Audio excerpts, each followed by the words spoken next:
Good evening, everyone. Welcome to Addressing the Needs of People Living with Metastatic Breast Cancer.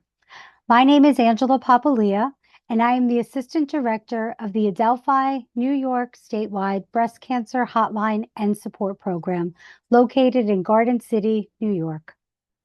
The Adelphi Breast Cancer Program has been providing free and confidential support services to New Yorkers for nearly 50 years. In addition to providing educational programming, counseling, comprehensive support groups, a statewide hotline, and patient navigation services, we have the privilege of offering many programs such as these that you joined us here for tonight. All of our counseling services are exclusive for residents of New York State. However, everyone can access all of our programming regardless of state of residence. Our services are free and confidential, and we provide them in both English and Spanish languages. We're so glad that you joined us here this evening.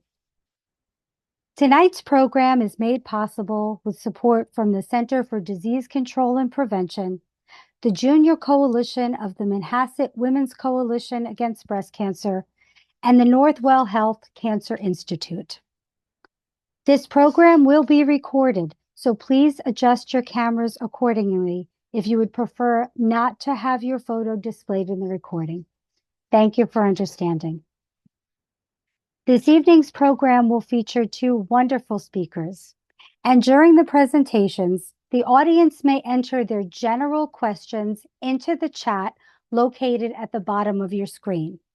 Please understand that we are not able to address specific and individual case questions, but we will allow for a brief question and answer at the end of the program, and we will try our best to address your concern.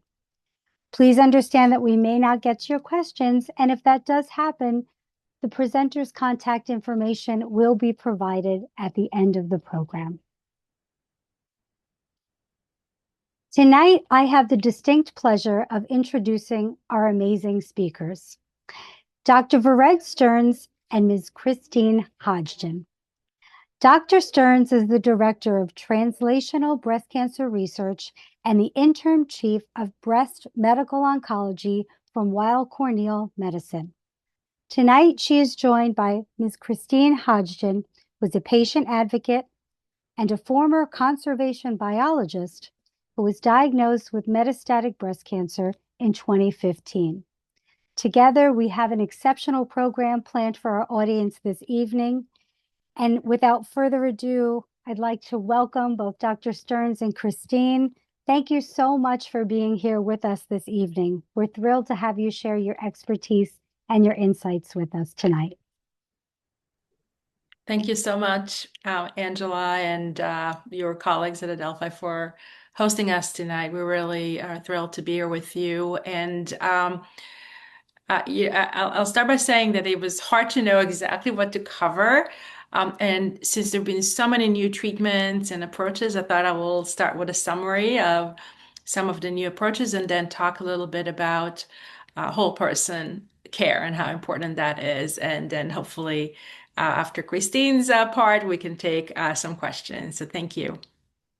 Thank you.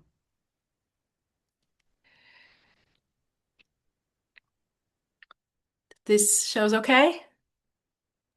Perfect. Great. Thank you. I wanted to start by my thinking and approach. If I see an individual was recently diagnosed with breast cancer, either recurrent or a new diagnosis of disease that's already spread outside the breast and lymph node area, it's important for me to have a conversation about the goals of care. And what has been exciting in the last few years and decades is that we have so many new approaches to care, and it's very important for me that to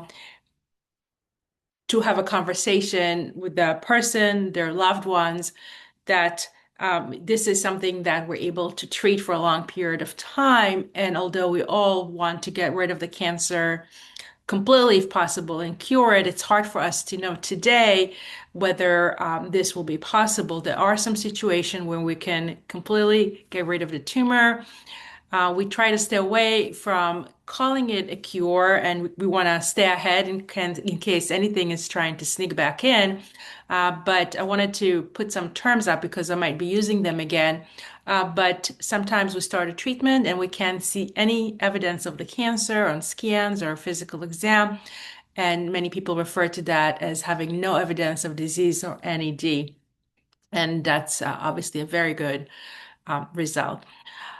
Sometimes we're not able to get rid of the disease completely, but we can prolong life with our treatment. And this is in many of our studies called overall survival. Or we can delay the cancer from growing or progressing. And that's, again, something called progression-free survival.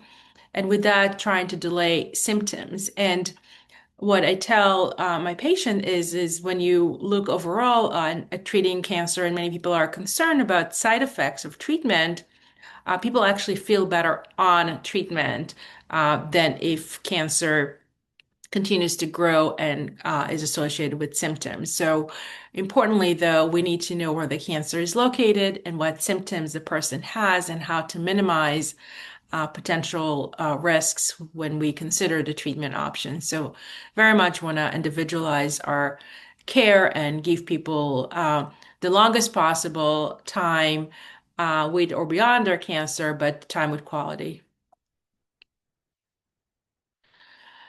And as I said, there have been so many new agents and the outcomes have improved.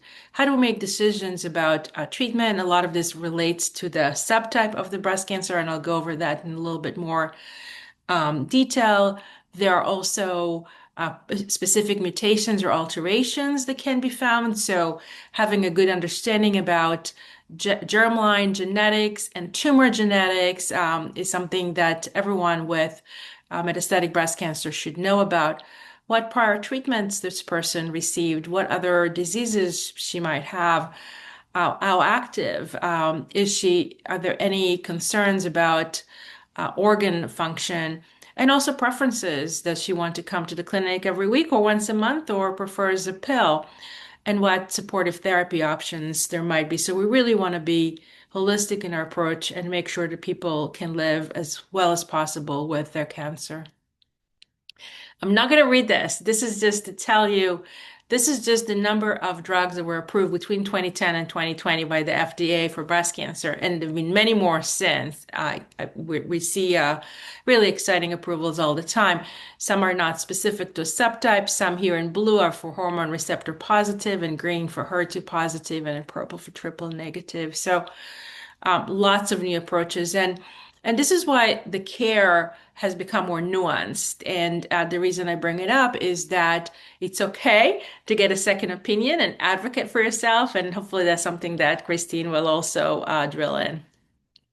So let's start by hormone receptor positive breast cancer. And sometimes we hear less about this specific subtype, but it's actually the most common breast cancer subtype. So in new diagnosis, it's about 70%. So although some of the other cancer subtypes may be more aggressive, the number of people with metastatic disease who have hormone receptor positive breast cancer is actually greater than the other subtypes. And some of you may be familiar with the medication. Those are called cyclin-dependent kinase inhibitors or CDK inhibitors. There's been 3 that have been approved and in use now since 2015.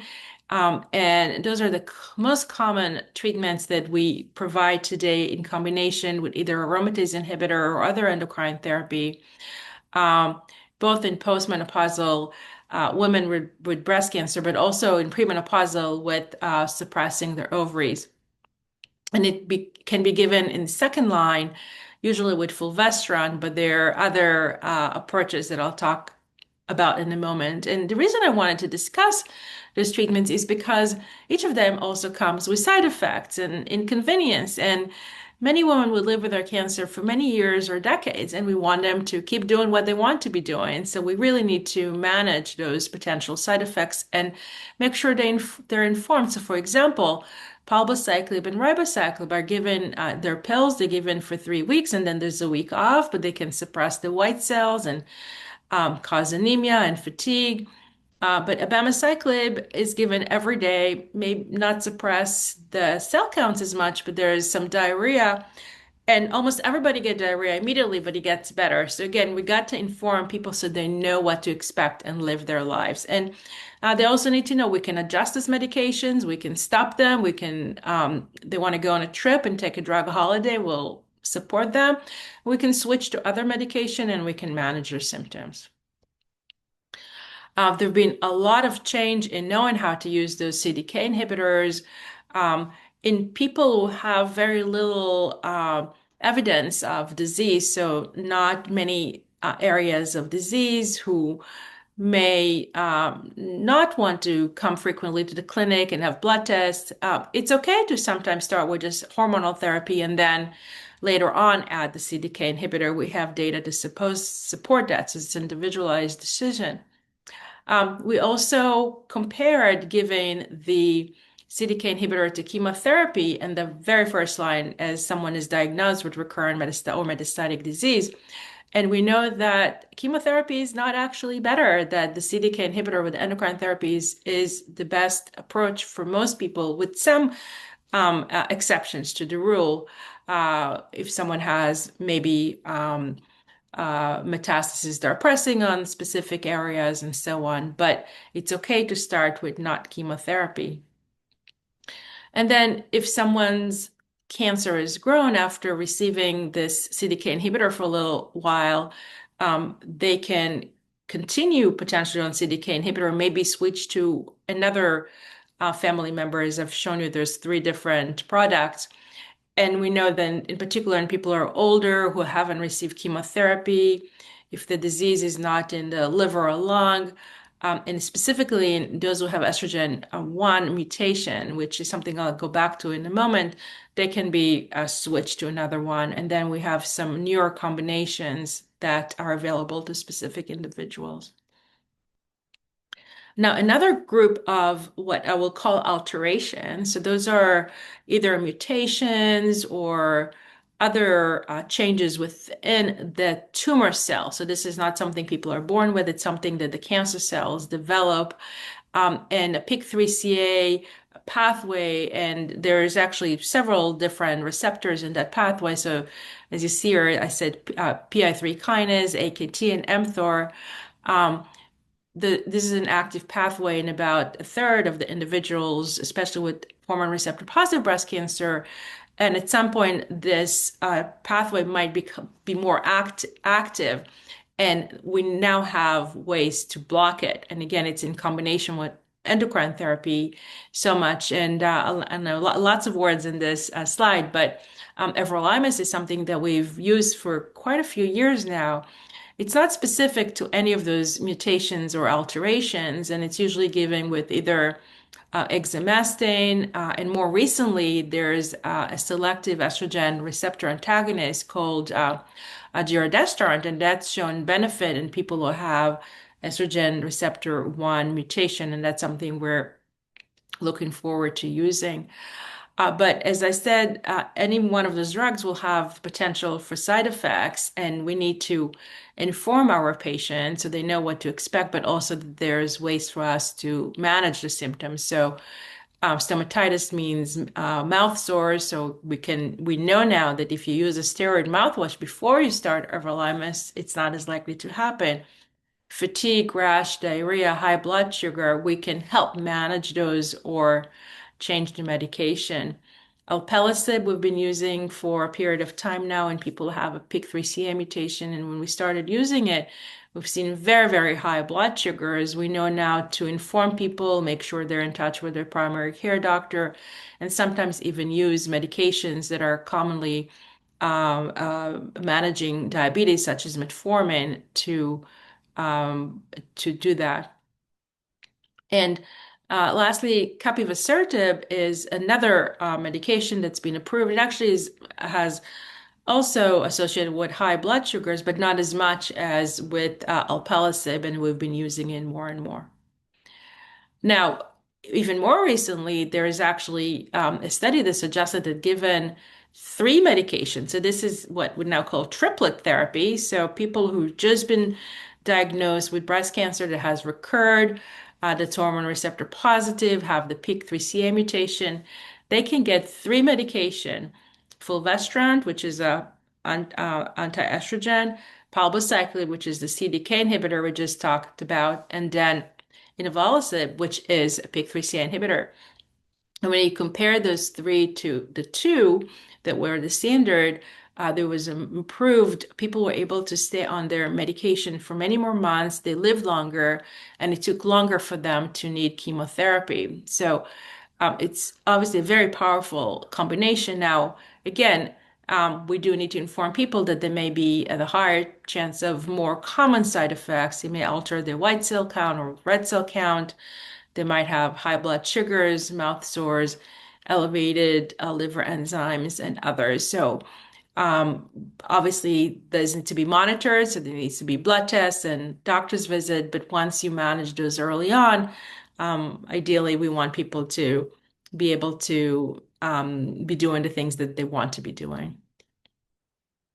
Now, again, this group of medication, the selective estrogen receptor degraders or SERDs, we have at least two that are now approved, elacestrant and imlunestrant, and they're similar to the medication that we've been used for many, many years called fulvestrant or Faslodex. But for those of you who know this medication, it's given via injection. It's a pretty a large amount of fluid that's being injected through two injections. So you couldn't really go up on that dose. But now with those new medications that are pill form, you can give people a higher dose of those medications. And we now know that they're very effective, and especially in people who have estrogen receptor mutation. And those are mutations that we don't usually see when the cancer is just diagnosed, but when people have been on hormonal therapy for a long time, especially aromatase inhibitor, we start seeing this mutation. And what happens is the cancer cells become resistant to the medication, and we start seeing that the cancer is growing and progressing further. So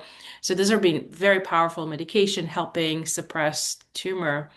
The side effects are not very harsh, but they're there, and some people will notice fatigue, nausea, bone pain, and they can be changes in liver enzymes.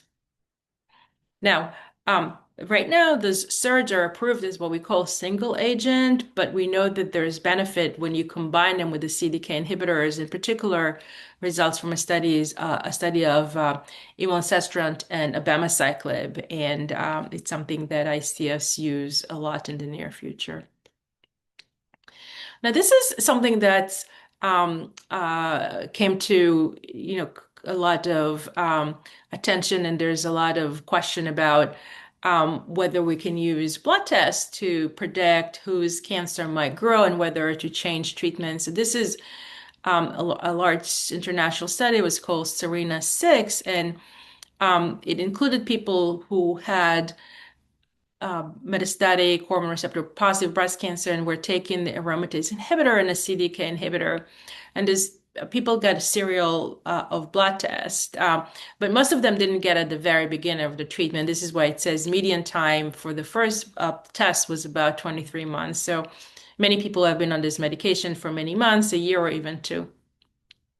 And then what they done is if they start seeing this estrogen 1 mutation, remember I told you that you don't usually have it initially, but it starts appearing over time, then half the people continued with their medication, half the people switched to a SERD called camizestrant.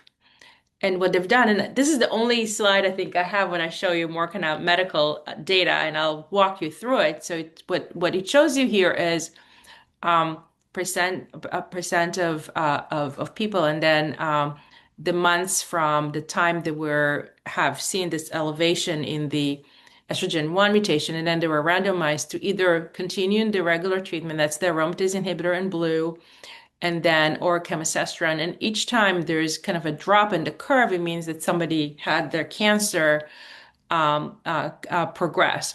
So what it shows you that people were able to live with stability of the cancer for much, much longer if they were switched earlier to this camizestrant. And it was 16 months versus 9.2 months. Now, what we don't know is whether switching early means that people will live longer. So we're awaiting this data. And also this particular medication, camizestrant, is not yet approved. So we really are eager to hear from the FDA, hopefully soon. Now, if people have been through this combination of hormonal therapies that I've gone over, and many people may have been on 2 or 3 different lines of treatment, it could have been years, it could have been decades. But if the hormonal treatments are not working any longer, this is when we think about chemotherapy, or more recently, there's a new group of drug called antibody drug conjugates. And here we have many options. And again, the approach will be discussing with the individual what prior treatment they received, what other illnesses they have, what else going on in their lives. We have only one pill form of chemo. The rest are intravenous, but some are given once a week and some are once a month. So having, clear conversation of what the expectations are very important. And each medication has its own potential list of side effects. So I'm going to switch gears and talk only for a few minutes about um, the treatment of HER2-positive metastatic breast cancer, and again, just highlight a couple of the very recent changes to our treatment. And this is a type of cancer that 20 years ago was very, very hard for us to treat, and today it's one of the most treatable cancer in the early setting. Many people will be cured of the cancer, and in the advanced setting, many people can live with their cancer or NED for years or decades. So there's been a lot of progress. And this is some of the treatments. Again, we think about what would be the first approach and what might be considered later. And this is not comprehensive by no means, but most people will get some sort of what we call a taxane, either docetaxel or paclitaxel, with 2 anti-HER2 medication, trastuzumab and pertuzumab. And many times we'll drop the chemotherapy and continue what we call maintenance therapy with the anti-HER2 agent without chemotherapy. But recently we also found out, and there is now approval by the FDA, that one of the antibody drug conjugates called Enhertu or trastuzumab deruxtecan with pertuzumab, the anti-HER2 treatment pertuzumab, is helping people stay longer under treatment before this progression. So those are still 2 very, very good options for people. If you are receiving the second option, the trastuzumab deruxtecan or Enhertu, it's an intravenous injection you get every 3 weeks. The first one, we can drop the chemotherapy, and it can be an injection under the skin that's given at 3 weeks. It's a little bit easier. You don't need as many blood tests and so on. So it has to be really personalized for the person and their goals. We also know that you can drop, if you use that first line, taxane with trastuzumab, pertuzumab, and there been benefit, you can drop the chemo, and then you can consider adding the CDK inhibitor palbociclib if the cancer is hormone receptor positive. And another anti-HER2 medication, a pill form called tucatinib, if the cancer is hormone receptor negative or positive, actually. But that's how we kind of think about maintenance today. And then there's many other potential treatments. Now, this is one type of cancer that sometimes we do see that some cells are sneak through our blood-brain barrier and appear in the brain. So monitoring symptoms, asking people how they feel, thinking of doing brain MRI is needed is very important, because those brain metastases actually can be treated quite effectively. And then triple negative metastatic breast cancer, those are cancer that don't have the estrogen, progesterone, or HER2 receptor on them. And we do know now there's some of those cancer are going to be called HER2 low today. They might have some expression of the HER2 and can these people can receive some a drug conjugate such as an HER2, but most people will be receiving chemotherapy, and a few will receive immunotherapy. But we do know that triple negative breast cancer consists many other smaller subtypes, if you will, and we're hoping there will be more biomarkers to help us guide treatment for those individuals. And I did not say it before, but every time a person might have a cancer that seems to be progressing and they need to think about new treatment, I would consider clinical trials. And again, there are many, many new therapies. So we asked people about prior therapy and try to figure out where the cancer is located to help determine what would be the best treatment. If the tumor cells have what we call PDL1, which is an immune checkpoint inhibitor, an immune checkpoint receptor, then they could receive an immune checkpoint inhibitor called pembrolizumab and chemotherapy. But if the tumor doesn't have it, right now we don't have evidence that immunotherapy will be helpful, so they can either receive an antibody drug conjugate or chemotherapy. And then beyond that, there are several different types of chemotherapy and antibody drug conjugate. And the more recent generation of chemotherapy and drug conjugate have shown that people clearly can stay on treatment longer and live longer with their cancer. So we've been seeing lots of positive benefits. And I will not go through side effects for each of those specifically, but there's definitely fatigue and alterations of cell counts, and people have to come frequently for blood tests and scans, and we don't minimize that becomes a big part of their daily activities. We also know that we are some groups of individuals that might have more specific alterations in their tumor. So if someone has a BRCA-related cancer, they can receive a PARP inhibitor. And the other genomics that can help us, sometimes the HER2 mutation, even in HER2 negative cancer, and those people can benefit from anti-HER2 treatment. People who have high tumor mutation burden can receive immunotherapy, even if they don't have the PD-L1 receptor. And then there are many other new treatments. We generally give systemic therapy in the metastatic setting, but if someone has one area that doesn't respond as well in others, or symptoms such as bone pain, they might benefit from surgery or radiation. And then most of our treatments, with some exception, do not cross to the brain, so you have to think about it as a different site, and again, consider radiation or sometimes surgery and other approaches. Some of our medications can increase bone loss, so we have to consider using medications that are traditionally used for osteoporosis. And we also know that people who have bone metastasis, if they're on the bone modifying agents, they are less likely to have pain or need radiation. So knowing where the cancer is and what other medication is critical. And also a reminder that knowing the germline, whether their absence or presence of germline mutation and tumor genetics are critical. So now I wanted to shift gears for a few minutes on what we've been calling whole person care. Traditionally, this has been called integrative medicine or alternative medicine, but I do like this name a little bit better. And basically, it's we talked a lot about treating the cancer, but we really need to consider a patient-centered interprofessional approach to treat the entire individual, mind, body, spirit, and environment, and make sure that we assess and provide intervention to meet their needs.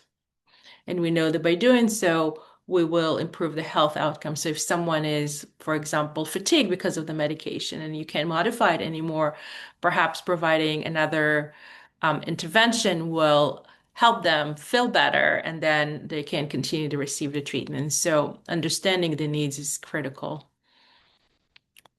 And again, going back to the goals, we really need to individualize our approach and make sure that they have we're providing optimal assessment care and resources. And I mean, to be honest, it's really, really hard in our healthcare system today to provide all those assessments and intervention. This is something that we're working hard on, and I know that Adelphi is providing a lot of those additional support and tools for patients, which are very much needed. So I think we have to be a little bit more innovative in thinking not how to treat the cancer, but the entire person. And back to addressing symptoms, again, where is the cancer? And some people it may be in the lung, liver, bone, or brain. So thinking of where the cancer is spread to is also important. So how do you bring all of this together? So first is kind of recognizing what are some of the common symptoms and how to address them. Pain obviously is common in some individual, but some don't really have any pain, or might have pain early on, and then as you start treatment, your goal is to make that go away. And we have lots of potential ways to approach it, with over-the-counter medication to opioids, but assessing the pain and ensuring that the individual is receiving the right treatment. And then sometimes you can provide an adjunct to this medication. We know that some medications that have traditionally been used to treat depression or seizures can actually help control pain, and also steroids can do that. And if it's only one location or area, you can consider radiation therapy. Fatigue, very, very common, but is there a potential reversal cause? Could it be a low thyroid function? Could it be anemia? Can you treat that? You want to encourage people to exercise. It's kind of a vicious cycle. You don't feel well, you're fatigued, you don't sleep well, so you don't want to exercise. But if you increase it, you actually sleep better and feel better. But we need to support and teach individuals how to safely exercise it if it's not something they've done routinely, and then provide additional psychosocial support. Gastrointestinal symptoms are common, and sometimes on chemotherapy, I don't know what to predict, to be honest. I'm telling patients, you might have constipation, you might have diarrhea, I don't know, and sometimes it's not predictable.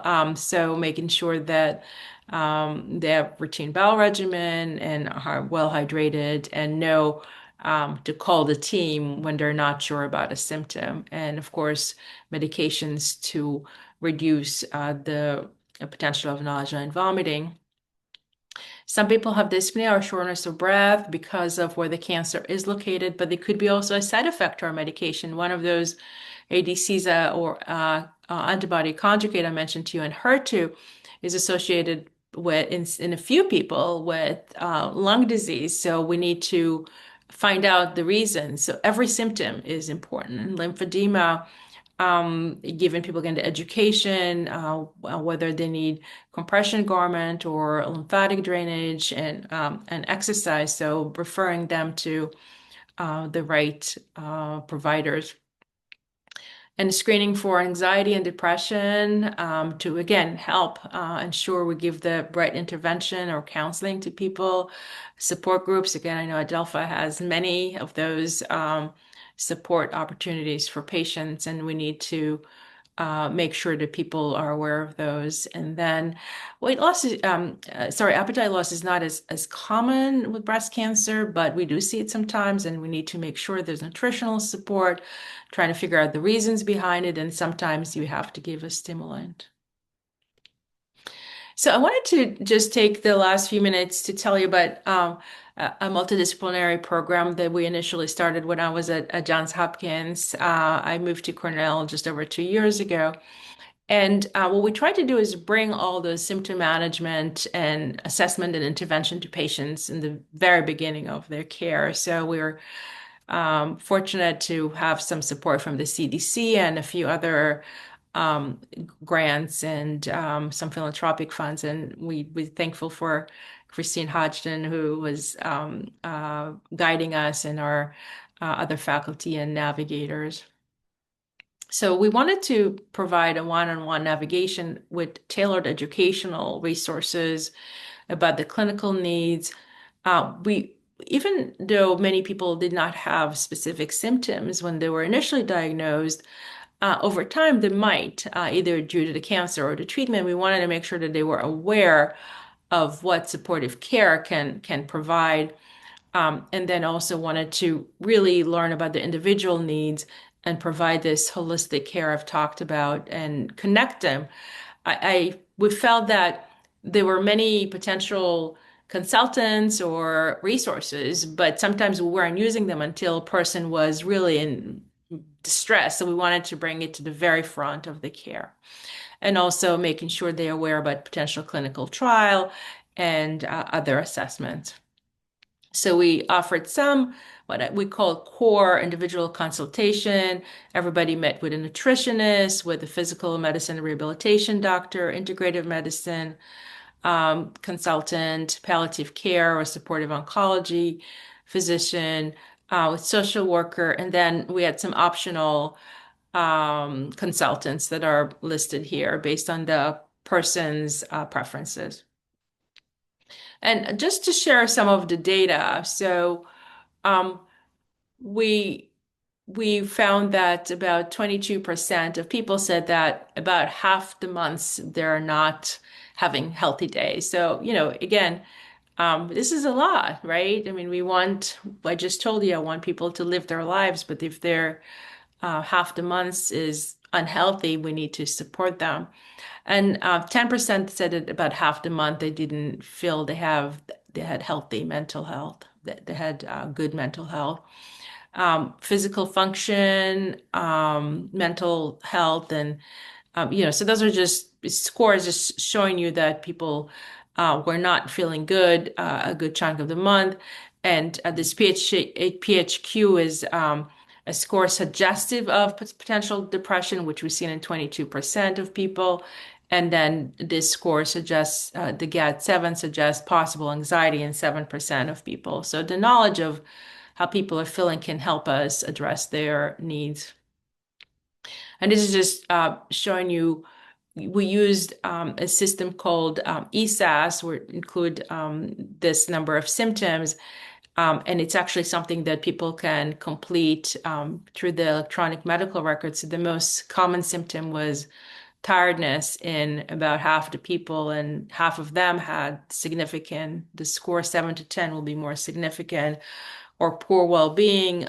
Some had neuropathy ratings, loss of appetite, and etc. So quite a few symptoms, as you can see. And then what we did is each person, as I told you, met with a consultant, and each consultant gave them recommendations. So this is just a list of what are some of the um, what the referrals or interventions were suggested to people. And the reason I put it here is because now what we're trying to do is make sure that people have access to this intervention. So there are some things that are pretty consistent across provider, for example, exercise, or some integrative medicine, like acupuncture. So how do I make sure that those are available to my patients? So that's something that we're working hard to figuring out. And then the medical oncologists have provided information about potential treatments in the future, potential clinical trial, letting people know if they should have additional tumor testing or genetic testing or additional imaging. And then consistently, we've seen additional referrals. And then at the end of the clinic, we gave every person what we called a care plan, and it was also in the medical record, and there was educational materials that each person received, and had a follow-up with the navigator. So I hope I've shown you there's been so much progress in understanding and treating breast cancer, and I think there's a lot of room for continued optimism. And we still have to better understand the evolution of cancer and how to approach the treatment. As I said, this has become very, very nuanced, and I'm always glad to have other medical oncologists near me that I could bounce questions and try to provide the best treatment for a patient. And we continue to have clinical studies and other innovations that we didn't talk about today, but that will help us guide treatment and individualized treatment. And then finally, we need to make sure that we provide whole person care. We addressing symptoms and providing interventions and wellness strategies. And with that, I wanted to thank Christine. I wanted to ask to thank our CDC program coordinator, Madeline Williams, who's been essential in helping me put this together, and members of the breast cancer program at Weill Cornell. And of course, to Angela and her colleagues at Adelphi and the CDC that supports many of those initiatives. So with that, I am going to stop sharing. Thank you. Thank you so much, Dr. Stearns. That was really such a comprehensive and thoughtful presentation. And it really it's inspiring to hear the work that you've done, you continue to do, and you're very specific and really empowering approach to patient-centered care. It really resonates as you went through your presentation, the passion and commitment that you have to your patients in the breast cancer community, specifically those with metastatic breast cancer, as we hear about all of the different initiatives that you have created and continue to develop. The HOPE program in particular, it's really incredible what's being done. And it's something that I would love to hear about nationwide at some point because it's so needed. So thank you so much, and really look forward to continued discussions with you about the incredible work you're doing. Thank you. Thank you. And without further ado, I'm going to turn it over to Christine, who has an incredible story to share today about her journey and also the work that she's doing. Thank you so much for joining us here this evening, Christine.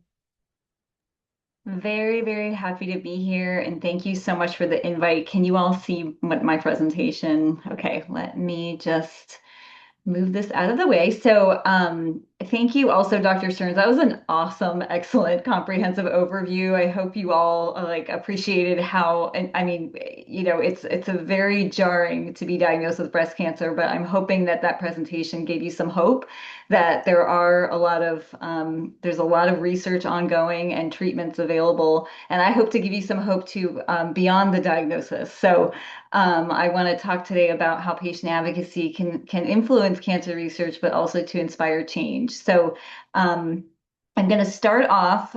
Most cancer talks don't start off with a bunch of pictures of animals, but as was mentioned, I am a former conservation biologist. So in my 20s and 30s, I was basically gallivanting around the world, protecting habitat for endangered species. I worked in wildlife rehab, so I got to work with dolphins, whales, turtles, tigers, monkeys, all kinds of different animals. That's a binturong in the lower left, which is like a animal native to Southeast Asia. And so I really was just kind of in the prime of my life. And at 34, had just landed an amazing job. I was really proud to be the executive director of a conservation programs at a nonprofit in Washington, D.C.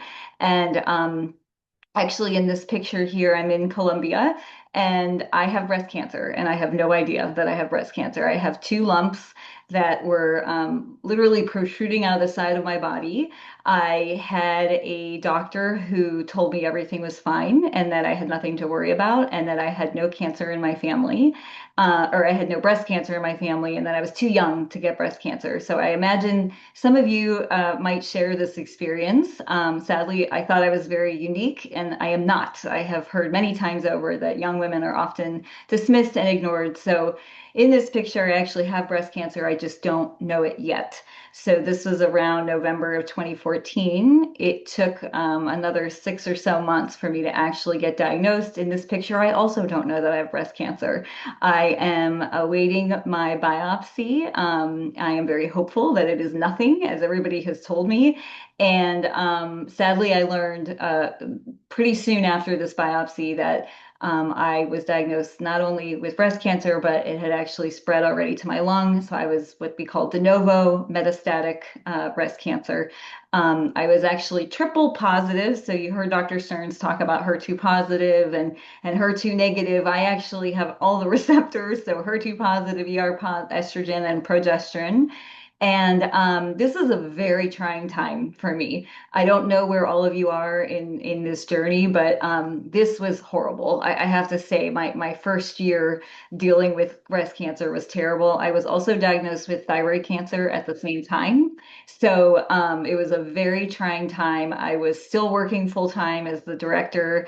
I had to turn down lots of opportunities to travel, and I did slowly start to see that I became less valuable to my employer because I was going through chemotherapy. I was out of the office. Eventually, I had to have surgery. I had complications from the surgery. So it was just a very difficult time. And I honestly did not know if I was going to survive.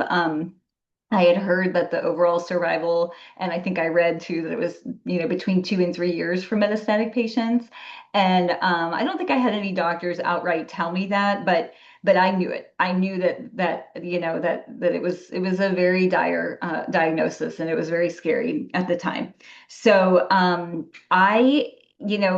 I kind of got through all the terrible parts of the treatment, I was able to kind of start focusing on myself a little bit. I ended up leaving my job.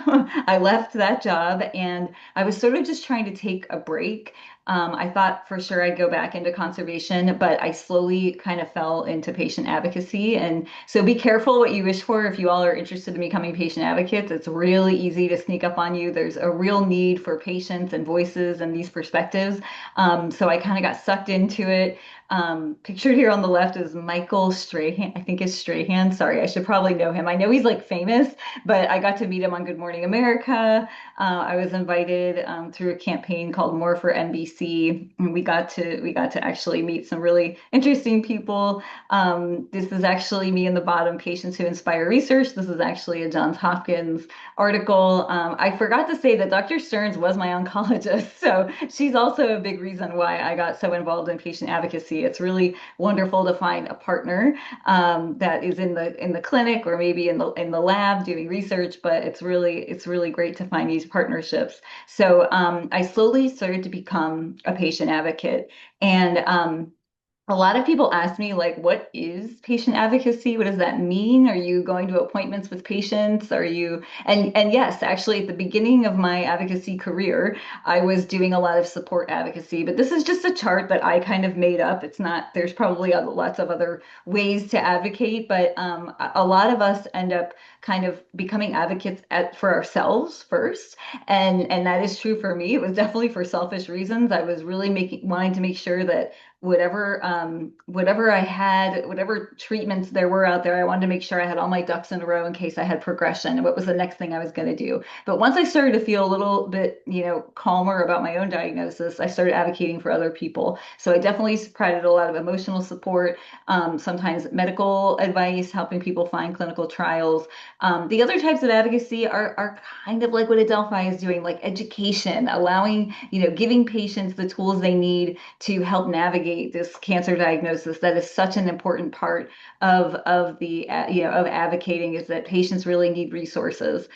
Policy, not my forte, but an excellent, amazing area where you can really influence government officials. You can change laws. I think it's an amazing avenue if people have the interest in that. And I have been on the Hill funding, trying to advocate for more funding for cancer research, but that was the extent of my policy advocacy experience. Where I really kind of shine is in the research advocacy realm. So I wanted to share with you all just some of my own collaborative projects that I've been involved in. Also, just to sort of show that there is hope beyond this diagnosis, that you are more than the cancer does not define you. There are ways to give back and contribute. And I can also give some examples of how I've done that. And maybe even if you're interested in getting involved, there's some ways for you to do that. But research advocacy is really where patients are using their own lived experience with cancer to inform the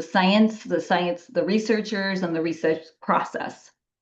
So one of the first things I noticed when I entered into this world of advocacy and I started going to scientific conferences is I found that there were a lot of barriers between the patients and the researchers.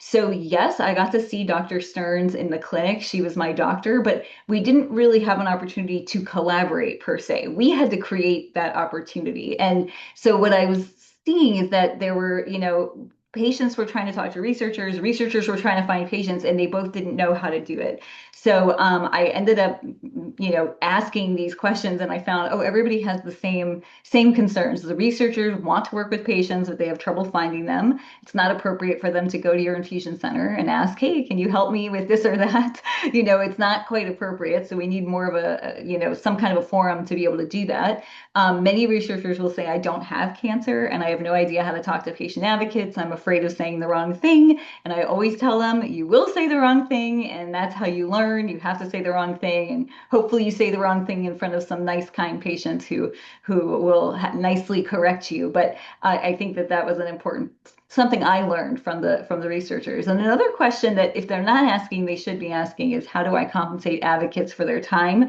If you are interested in advocacy, I will warn you, a lot of it is volunteer, a lot of it is free. And what I do now, as I said, I've left my career as a conservation biologist. I do this full time, and I really try to speak up for making sure the patients are valued for their own expertise of living with this disease. So patients, a lot had the same questions too, like where do I find researchers, and where do I find other patient advocates that maybe are interested in the science? I don't have a science background. How do I talk to researchers, and how am I valued for my expertise? So I found that the patients and the researchers often had some of the same questions. And so that led me to create an organization called GRASP. And GRASP stands for Guiding Researchers and Advocates to Scientific Partnerships. And it's all about just creating those opportunities between researchers, clinicians, and patients. Pictured on the left here is a good friend of mine, Dr. Corey Painter. She is actually a basic scientist, so she has a PhD. She's also a cancer survivor. So she gets it. She gets both sides. And she and I walked through what's called a poster session at a very large cancer conference. It can be very overwhelming. And she said, can I just tag along with you as you go? And I'm always like the nerd with my list of posters that I want to go see. And so and she said, can I come along with you? And I said, that would be great. And it was basically like having my own scientific interpreter. And we approached one of these posters, and she looked at it and said, wow, this drug has a beautiful survivorship curve. And I said, how did you know that so quickly? Like, how did you see that it was a good curve? And then she explained to me about what the graphs look like. And when the lines are close together, it means that the drugs aren't that different when they're further apart. And I was like, oh, okay, that makes a lot of sense. And I look at the drug and the trial, and I said, oh, patients hate this drug. This drug causes horrible diarrhea. They can't stay on it. Nobody wants to be on this drug. And it was just like this very interesting two perspectives. One, the survivorship looked great, and two, the quality of life was terrible for the patient. So it was sort of like we felt like we were onto something here, that to have these very differing perspectives, maybe they should be talking more often. So Corey was actually instrumental in helping us co-found. And picture on the right is my co-founder, Julia Mawis. She also was living with metastatic breast cancer. And here we're actually crafting a tweet to ask anybody, do you all want to do a poster walkthrough at a conference? Does that sound interesting? And we had an overwhelming response. And that was kind of how we got started. It was just sort of an idea. And sometimes the best ideas are just the most simple ones. It's like bringing two groups together to talk. So we did end up piloting our first poster walkthrough at the San Antonio Breast Cancer Symposium. And before we did that, we had to come up with first of all, we had to come up with a name. We had to come up with like a philosophy, a mission, all of these things. And what we decided was that we wanted to bring scientists and patients together as equal partners. So we saw a lot of advocacy organizations where the scientist was sort of centered, right? So the way we're doing this today is perfect. It's very bidirectional. I'm giving the patient perspective, Dr. Stearns gave the clinician perspective, and that's what we think is really important, is that patients should be valued for their own lived experience. So we want to create these bidirectional learning opportunities. We feel that patients add a lot of value to cancer research, not just as participants, but actually as partners. And then we also just hope that it hones your communication skills. So if you're sitting here feeling like I could never do this, I could never talk to a researcher, I'd be very afraid to do this. GRASP is actually for you. It's not, you don't have to have any experience. It's intended to, make you increase your confidence in speaking. It's the same for the researchers. We always say, you've never spoken to a patient? Great. This is a way to get that experience. But ultimately, what I really love about our programs is it brings patients hope. We get to learn about all the treatments that are ongoing and the cutting edge research that's happening. And that always brings us a lot of hope. These just a quick overview of our programs. I will give you some information about how to join GRASP if you're interested, but we do hold these poster walkthroughs. We hold poster meetups, which are in person at various conferences. We hold something called huddles, which are just kind of small group discussions. But the key to all of our programs is we keep everything very small, so it's not overwhelming. So you might join as one big group, and then we put everybody into a breakout room. So you're only in a room with like 5 or 6 people. And that's, believe it or not, I'm actually quite introverted and I hate speaking in front of a large group of people. I've gotten used to it over time, but that was sort of my feeling, was I wanted people to feel like they were on an even playing field, and I didn't want them to feel nervous or just have insecurities about asking questions. So that's kind of the crux of our program, is really keeping it small. Each group always has patient advocates, but a GRASP mentor who's an experienced research advocate that kind of helps guide the discussion. And then we usually invite a GRASP scientist. Dr. Stearns served as a GRASP scientist for our first poster walkthrough in 2019. Most of our programs are virtual. We started in December 2019, right before COVID. So we had to quickly pivot. And we realized that we reach actually so many more patients when we conduct these events virtually. Many patients can't afford to travel to conferences, don't have the time, maybe aren't well enough to travel. So doing these virtually really does make a big difference, and we get to make sure we're increasing the access for patients. These are just some highlights. We've engaged with over 7,500 people since 2019. We've established like an international presence now and have spoken in Europe, Asia, South America.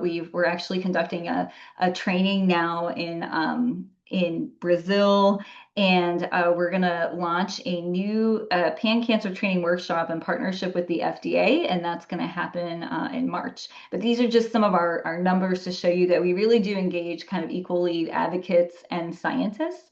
And like I said, I will give you some more information about GRASP at the end.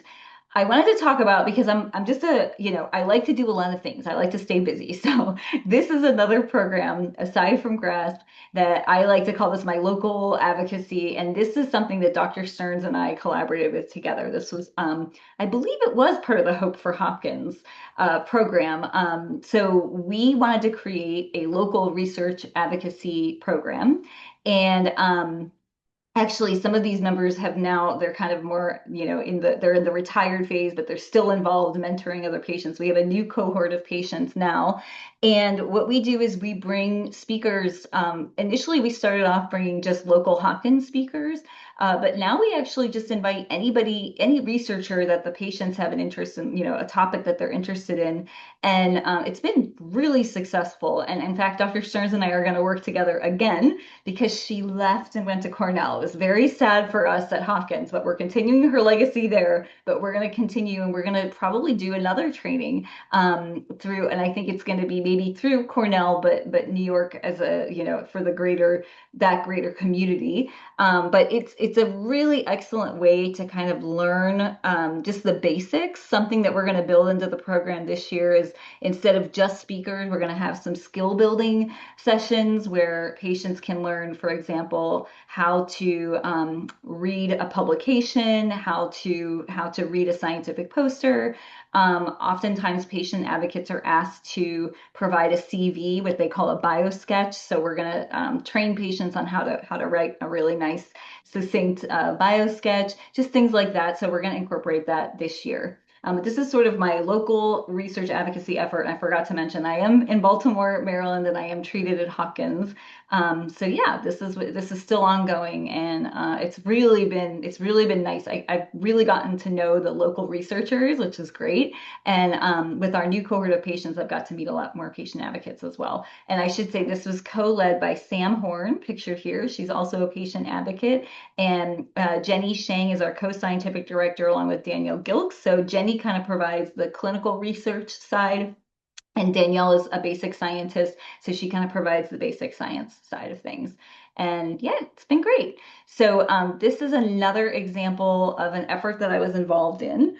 I sadly have lost many friends to brain metastasis. I know Dr. Stearns mentioned this briefly in her presentation, but this is a really difficult complication of breast cancer, and there's a lot of unmet need in this community. I have watched several friends struggle to qualify for clinical trials, for example, because they were excluded. Other friends just not have any treatment options available and not do well. So it kind of led me to, I wanted to do something more than what was currently being done. And I lost my friend Marina Kaplan in, this is actually January of 2020. So it was right around the same time I started GRASP. I had no idea which advocacy thing was going to take. I just kind of went for everything that was interesting to me. And when I lost Marina, I just thought, okay, we need to draw more attention to this. There's something going on here. And I approached the MBC Alliance to see if we, and if you are living with metastatic disease and you don't know about the Alliance, they're an excellent consortium of metastatic organizations. So any organization that has a focus on metastatic disease in breast cancer, the Alliance, they're probably a member of the Alliance, and they also have individual members. So you don't have to be affiliated with any one organization. You can join as a member. I can also give information about that. I will definitely add some of these websites in the chat when I'm done, but the Alliance is excellent. They do really great work, and they were super open to this idea of an initiative around brain metastasis. And I should say we also include leptomeningeal disease in this, which is the metastasis to the lining of the brain. So essentially we focus on the central nervous system, but most people know brain metastasis. One of the ideas that came out of this initiative was to create a website called nbcbrainmets.org. This is an excellent website. We did a very comprehensive overview of all the treatments that are involved, and by subtype for breast cancer, we have a page on clinical trials, a clinical trial search specific for brain mets patients. We also have a page that shows where you can get a second opinion. Dr. Stearns mentioned second opinions. I have to say, as a metastatic patient, that is one of the most important things you can do for your care. I myself got 6 opinions, which is a little crazy, but what was happening is I was having trouble getting consensus. I had a few weird things with my case, and I had to keep going to different doctors until I got at least 3 that agreed on the same treatment. And it took a while, but I highly recommend getting second opinions. Your doctor will not be offended. If they are offended, that's on them. It's not their problem, right? It's perfectly normal. Dr. Stearns will tell you it's perfectly normal to get second opinions. And a lot of oncologists welcome the collaboration, but especially in brain metastasis where it's a lot of uncharted territory, there's not a whole lot of treatments and trials available. So I find that the brain mets community really collaborates and pulls together. So the website is an excellent resource if you're living with brain metastasis or you know somebody. And I have to say, a lot of the information provided there can kind of cut across different cancers. So I even recommend people that have other, there are other cancers that have a inclination to spread to the brain. Breast is not the only one, but it's a really excellent resource. But this was a true labor of love. It took over a year to get this website up and running. We had help from some industry, but the Alliance provided a lot of help as well. And now it's actually hosted on another organization site, SHARE Cancer Support, also a New York organization. but we all kind of work together. So it's not important the organization, just this was just an initiative that we all cared very deeply about. I'm very sad to say that many of the people pictured here have actually passed away. So it does show you that we are really demanding more attention to brain metastasis. And this is one of the areas I just feel very passionate about. This is another interesting program, and I hope it's not offending anybody or scaring anybody to see the autopsy word, but it is actually a very important program I work on with two wonderful basic scientists out of University Pittsburgh Medical Center. I'm originally from Pittsburgh, so I have this Pittsburgh-Baltimore connection, but that's how I got connected to Steffi and Adrian, Dr. Steffi Ostreich and Dr. Adrian Lee. They had approached me because which we changed the name from rapid autopsy to tissue and organ donation program. What this is it's a patient-driven program. We work with patients who are interested in donating their bodies to cancer research. Many patients did not realize that once you have cancer, you cannot donate your body or your organs to another human being. So we saw this as like an avenue to say, well, you might not be able to donate your body to another person, but why not donate your body to cancer research? And it might sound very morbid, and it is, but if you live with metastatic disease, you kind of get used to facing your mortality. It's something that I had to do myself at 34, and it is something that it's uncomfortable, but what I think Adrian and Steffi did very wisely is they said it's not appropriate for us as scientists to be talking to patients about something so sensitive. So we want to recruit patient advocates to do that. So the three people listed here were all living with metastatic disease. We all joined different rapid autopsy programs. Stephanie actually lives in New York, so she's part of the UNC Chapel Hill rapid autopsy program, and I actually enrolled at the Pittsburgh one. Most of my family is in Pittsburgh, and I thought, well, if I am going to take a turn and get sick and have progression, I will probably end up in Pittsburgh. So I'm actually enrolled in this program. And enrolling doesn't mean anything. It just means I'm enrolled. You can decline anytime, just like a clinical trial. You can decide this isn't for me. But it's just a very interesting, angle because they're actually they're conducting research on the tissues that are donated and they're learning a lot. And so one of the things that they talk about, I always say, talk about the discoveries that you make, because I think that's going to entice patients to want to contribute. And they talk about learning about the ESR1 mutation, which is a mutation that pops up as a resistance to endocrine therapy. And this is really important in metastatic disease. Most patients are living with ER positive breast cancer. So they've learned a lot, and they recently just did a very beautiful memorial service for the patients that have passed away and donating their bodies, and it was for the families. And it was amazing. It was like very beautiful, very meaningful. The scientists in the audience were crying, because they forget sometimes that there is this person matters. This is a patient with a family and hobbies and a life. And so it was really good for them, for the scientists to see, and then it was really great for the families to see that the legacy of their loved ones really does live on. So this is a very special program to me. I'm sorry if it's uncomfortable for some people, but I do think it's something that's not talked about enough. I think we need more of these programs, honestly, around the country. So, oh yeah, so I'm getting close here to the end. So I just want to say why I think research advocacy matters. I think that as advocates, and so I am trying to convince you all, if I haven't convinced you yet, I hope that you will consider becoming research advocates. I think the more voices we have, the better in this space. You can build those new skills, build your scientific literacy. It definitely helps with collaboration. You're going to meet a lot of people in this space. It does help, it does fuel hope through this knowledge that you gain. I feel so energized after any of my grasp sessions. Or any of these projects that I've mentioned, I always feel energized, and I feel like, okay, it's going to be okay. We might not have a cure for cancer yet, but I do have hope that we will one day.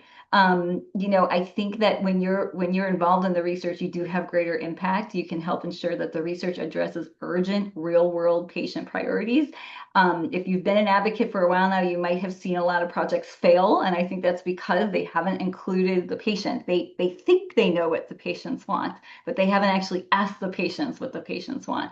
So I think that by getting involved and really putting yourself there, you can make sure that your voice and your perspective is heard.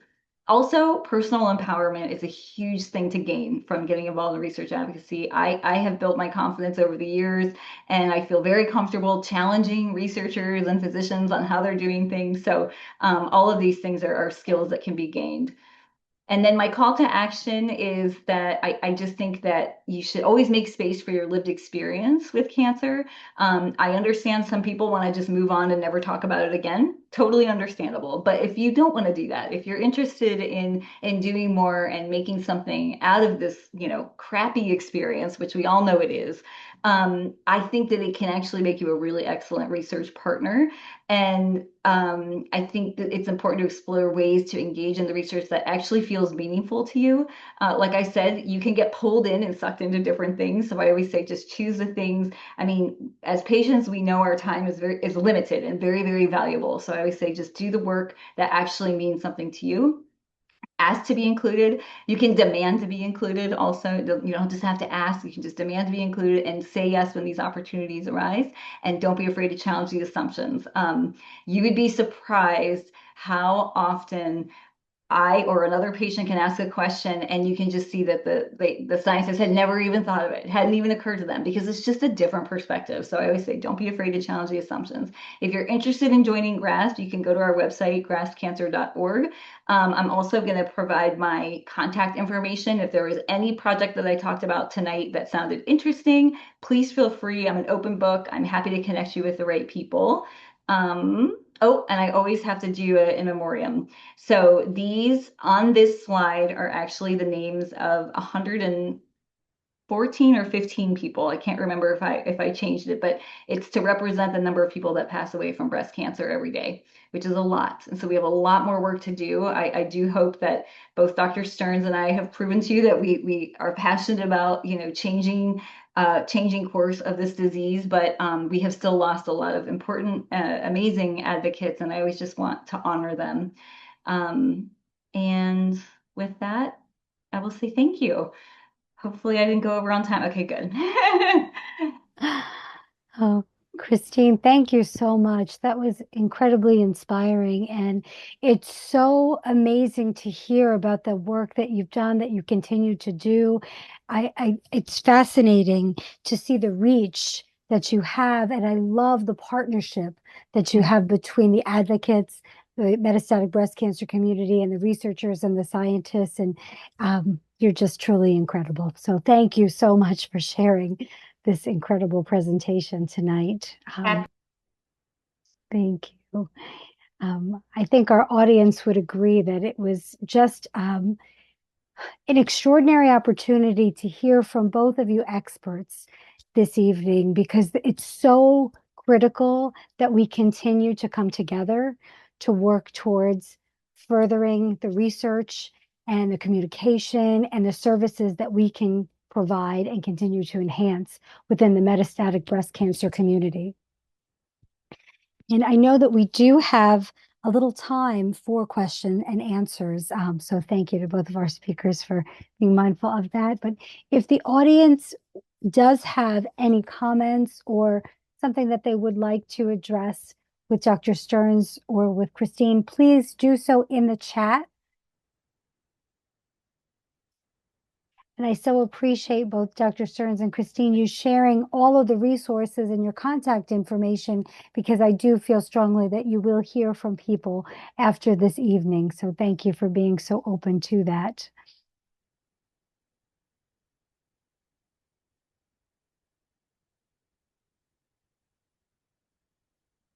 One thing that has come up with patients, and I can address this with both of you, if I may, for people that are going through treatment, they may be hesitant with respect to seeking out a second opinion. This is something that we talk about often as social workers, and you both touched on it. And I think it's noteworthy. It's something that we should bring up. The concern is always, I may offend my physician. I don't want to jeopardize the care that I'm currently receiving from these experts. Is it really important? And we do believe that, yes, it is important. We do encourage everyone. But can each of you speak to that for a few moments? And you did talk about it, but I think it's a point that's worth addressing once again.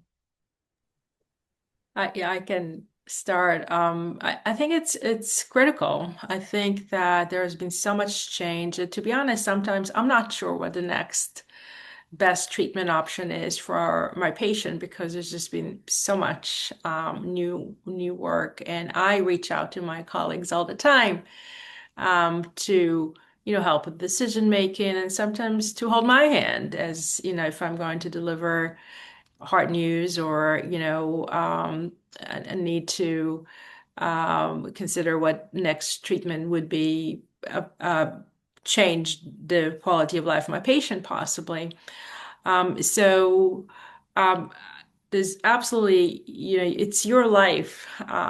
Don't worry about hurting the feelings of your doctor. If that's what you're worried about, you're not in the right hands. I encourage my patients to seek second opinion. If I tell them, well, this is what I recommend that you do next, I don't have a clinical trial for you, but maybe my colleagues in other parts of town do, or I'll make connections. Christine put this beautiful photo of Lori Wilson, who was a prominent surgeon in Washington, D.C. Lori was my patient at Hopkins, and I connected her with individuals in Memorial Sloan Kettering, and she enrolled in a trial, and she worked full time and took the train every so often to New York to be on a trial. And we wanted what was best for her. So I encourage people to be selfish and do what's right for them. And I would just add that getting a second opinion doesn't mean you have to change doctors. All it means is you're literally getting another opinion. And what's nice is that once you get established at another institution, that person can always be your second opinion. Anytime you change treatment, you can go back to that doctor and say, hey, can you access my files, my scans? Can you look at my latest? And you might have to go there. They might say, please come, and maybe we have to do our own scans, but sometimes not. So, I think sometimes people feel like it's this big undertaking that they're going to have to go and change the institution. No, it's just getting another opinion.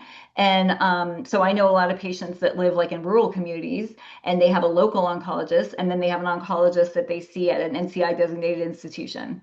And so that works too. But just to clarify that it doesn't mean you have to change.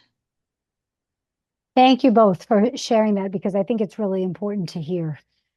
And I think also the support, knowing that the medical community fully supports having a second opinion every step of the journey. I think sometimes patients are hesitant and say, well, I'm already at this juncture, I'm already here. It doesn't matter, regardless of where you are in terms of your treatment protocol, it's always an option. So thank you both. And to be honest, most of the time we bless the plan that the primary oncologist put in place, but every so often there's a significant difference, not commonly, but I think you will feel better about starting your treatment if you got this additional opinion. And just one more thing to add, I keep thinking of things, is that I always learn something new from each doctor. So even if they agree on the treatment, I learned something each time. And I think it's important to also get a second opinion outside of your institution. That's where, because a lot of times within, I was being treated at a community setting in Virginia, and then I ended up getting a second opinion at Inova, but then I got a third opinion at Georgetown, a fourth opinion at Hopkins. I kept going and looking for consensus. And then I've just moved my way up north. I just keep coming, and I don't know. I don't think I'm going to move again because I just bought a home in Baltimore, so I think this is as far as I'm going to go. But I can say that every single time it was so interesting to also like hear a different perspective because some oncologists are more conservative, others are a little bit more willing to like use different like ctDNA testing and things like that. Like it just depends. And so I think it's nice to get that each flavor of the different oncologists, and then you can decide like who you want to stick with. I think it's really important that you go by how you feel. Sorry, I don't mean to belabor the second opinion, but I think we feel very strongly about this that Yeah, it's really important to do. absolutely. Well said, Christine. Thank you. Um, I'm hearing in the chat, when should metastatic breast cancer patients begin exploring clinical trials? Excellent question. So there are clinical trials, there's different types of clinical trials and across the spectrum. So I would, every time there's a need to start a treatment, even the very first treatment, I would ask about trial. Sometimes trials compare our standard approach to something different. It could be more, it could be less treatment, to be honest. Or sometimes it's just collecting a sample or asking, providing a questionnaire. So anytime you enroll in a study, you may be helping yourself or others. So I would always ask, are there clinical trials for me? Thank you. And there's a specific question, I'm not going to pronounce this correctly, to Yeah, yeah. Tucatinib. Is this a fairly Tucatinib, new, yeah. thank you. Is this a fairly new medication? And it says that it can be used with other medication. What's your Yes. experience with it? So we actually have been using it for a little while, usually in combination. It's an anti-HER2 pill. We've used it in combination with trastuzumab, which is a Herceptin, and a chemotherapy pill called Xeloda or capecitabine, usually in the second or third line HER2 positive breast cancer. And it's also very effective in people who have brain metastasis. But when I summarize some of the thoughts about HER2 positive metastatic breast cancer, now there are data suggesting that people who just start their first treatment with a taxane and trastuzumab, pertuzumab, and you stop the chemo. If you add this pill, you keep the cancer in check longer. So we're going to start seeing it used a little bit earlier on now. And Thank that drug, that trial was called HER2 Climb, and it was one of the first trials to actually allow patients with brain mets on the trial. And that was one of the things they discovered is that it actually crosses the blood-brain barrier. So the company was Seagen. They're the industry partner that funded the NBC Brain Mets website that I mentioned. So very familiar with this drug, and we were very pleased to see that they had actually, walked the walk in terms of actually allowing most patients to participate in the trial. That's wonderful. Thank you. Another question, when should a patient have a ctDNA test if they've never had one, Dr. Stearns? So, in my opinion, and if a person has metastatic breast cancer, they should have one at the time of the recurrence or the new diagnosis. It might serve as a baseline, but sometimes it also could alert us that there may be other alterations in the cancer that either will predict that the treatment we choose is not going to work as well, or it might help us plan for future treatments. So I try to do it at baseline. And then depending on the cancer type and what happens, I may not do it every 3 months, like in the Serena trial, quite yet, but people who have hormone receptor positive breast cancer that's metastatic, if I worry about progression or if it's been about a year, I will definitely repeat one. So it's as again, this is a little bit of the nuance that we don't have an exact schedule, but anytime that I might want to change treatment, I might do another one to see where we are and if there's other targets that I can think about. Also, you may show that the person is eligible for a clinical trial that you didn't know about without this test. Christine, do you want to give us your Yeah. thoughts? Yeah, so I think really what you said, I agree with it. When you maybe if you've had progression and you need to change treatment, I absolutely recommend. And if you can get a tissue biopsy, I would also recommend that Yep. as well. We are just dreaming of the day when we can just use ctDNA like a liquid biopsy to screen for cancer, to manage it, to monitor it. We're not there yet. We always have to do some kind of imaging, and sometimes you have to go further with a tissue biopsy. But it's an excellent complement, I think. But I can tell you, I actually didn't say this, but I have been stable now for over 10 years. I'm on my first line of treatment, which is Herceptin and tamoxifen are the two drugs that I take. And I think I had some ctDNA at the beginning, but I don't do that regularly because I have no evidence of disease and I've been stable for that long. Now, if something pops up in a scan or something, we probably will add that. But there's no need for you to do that if you feel stable stable, and I don't even know, I'm not sure how insurance would go with that. If you might have to have a good reason to do these kinds of tests, but I do think that especially if you're thinking about changing treatment, or maybe even going off of treatment, that's another interesting angle is to see, is there any kind of, does everybody know what ctDNA means? I forgot to ask that, but it means circulating tumor DNA. So if you even have little tiny fragments of a tumor, it does shed DNA into your bloodstream, and you can check your blood to see if there's any of this tumor DNA. And then that would say that yes, there's some kind of tumor. Maybe it's even small and microscopic and not something you can see on a scan, but that's what ctDNA means. And so, yeah, I think that it's a very interesting technology that it's not quite, we always say it's not quite ready for prime time yet, meaning we can't just replace everything else that we're using for it, but it's an excellent complement. Thank you both very much. We have time for another question if anyone wants to put it in the chat from our audience.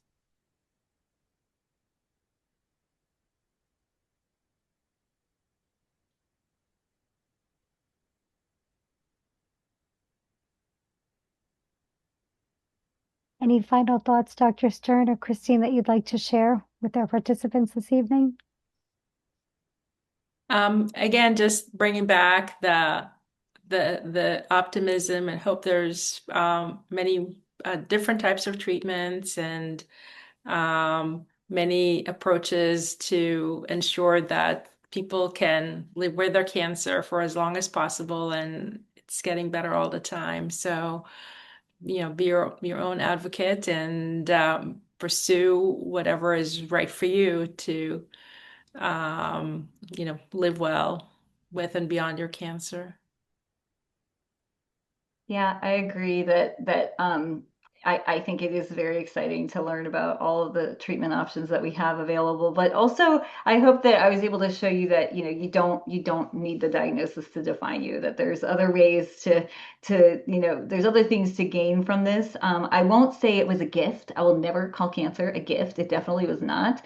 But I definitely was able to take these lemons and make lemonade from it, and I have a whole new career now, and I'm very happy in this space. But yeah, and I think also finding oncologists like Dr. Stearns is a real gift as well. When you can find somebody who's truly a partner and really does work on behalf of patients and for patients, that's really important too. So I hope you all have a doctor like her. I echo those sentiments, and I feel so privileged and humbled to have been in your presence this evening, both to you, Christine, and Dr. Stearns. We're so very fortunate to have access to incredible and brilliant researchers such as you, Dr. Stearns, and you, Christine, and you are a visible sign of hope.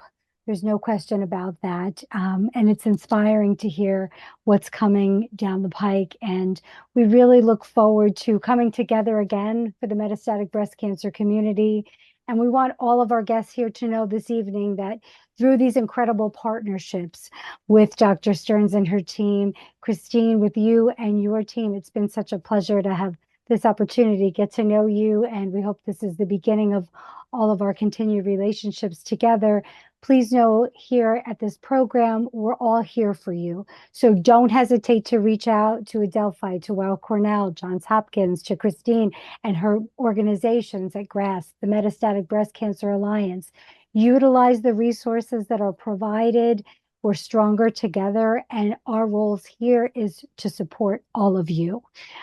And that having been said, we do ask you at the end of this program to take a moment, please, and fill out the evaluation that's going to appear in your chat and in a subsequent email, because it's through your feedback and support that we can continue to bring our experts like Dr. Stern and Christine together for programming in the community.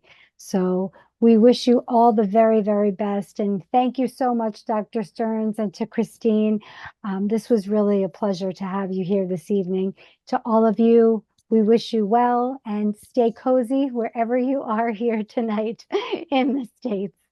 Okay, that concludes our Thank you again for program. hosting. Thank you Thank you so for all Anytime. that you much. do. Bye-bye. Thank you. Take care.